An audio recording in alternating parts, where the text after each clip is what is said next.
Paano po tayo masasanay sa matuwid na pamumuhay?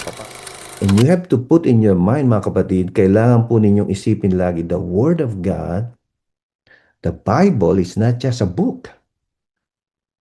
Like what I said, when you open the Word of God, whether in your personal reading or whether we are in the pulpit, whether we are in the preaching, even the Apostle Paul says, with fear and trembling.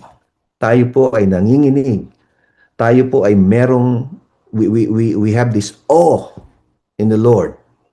And that's why even us, when we do it, mga kapatid, we read the Bible, we pray. We ask God, Lord, show me, oh God. Show me the way, oh God, to really know you more. Why? Ang sabi ni Apostle Pablo, through the Word of God, you will be equipped. You will be complete. You will be mature. Before, it's the Word of God that is in our hands.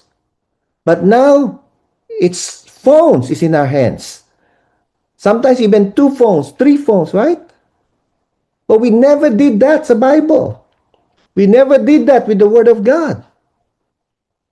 And most of the time, mga kapatid, and this is honest to goodness, mga kapatid, most of the time, it's the screen time that is really killing us, mga kapatid. And to the point that there is no more scripture time para po sa atin. So, paano po tayong masasanay sa matuwid na pamumuhay? Paano po tayong magmamature? Paano tayong magiging complete?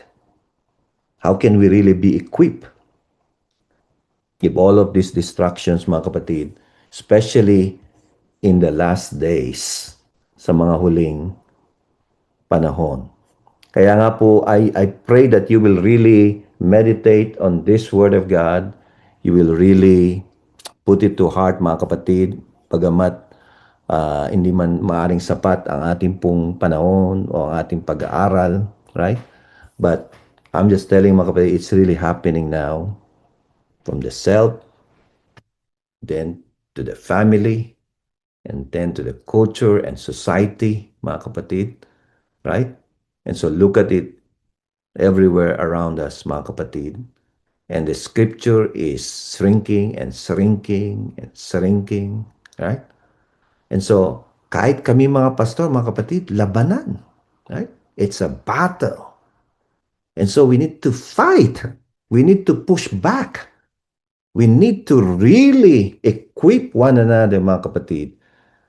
We cannot just compromise every time.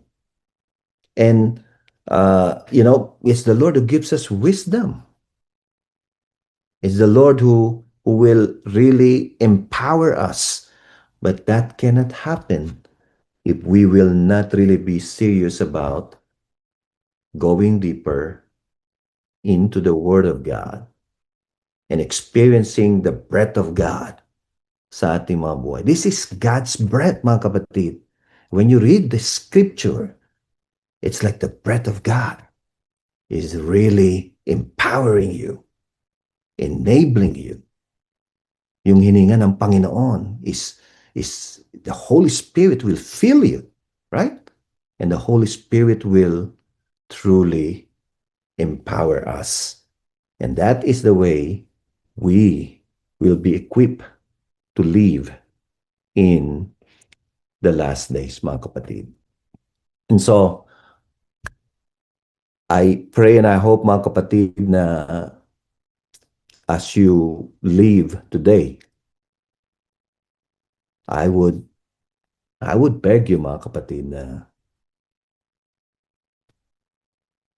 be ready. Right? And the way to be ready is get your Bible, read, meditate, pray, and let the wisdom of God really lead us and guide us. And I pray even for our young people that they will grow strong and truly become men and women of God who will stand for the truth, who will fight the good fight of faith, and they will truly be men and women whom God will use as His vessel, useful to our Master. Purihin po ang ating Panginoon.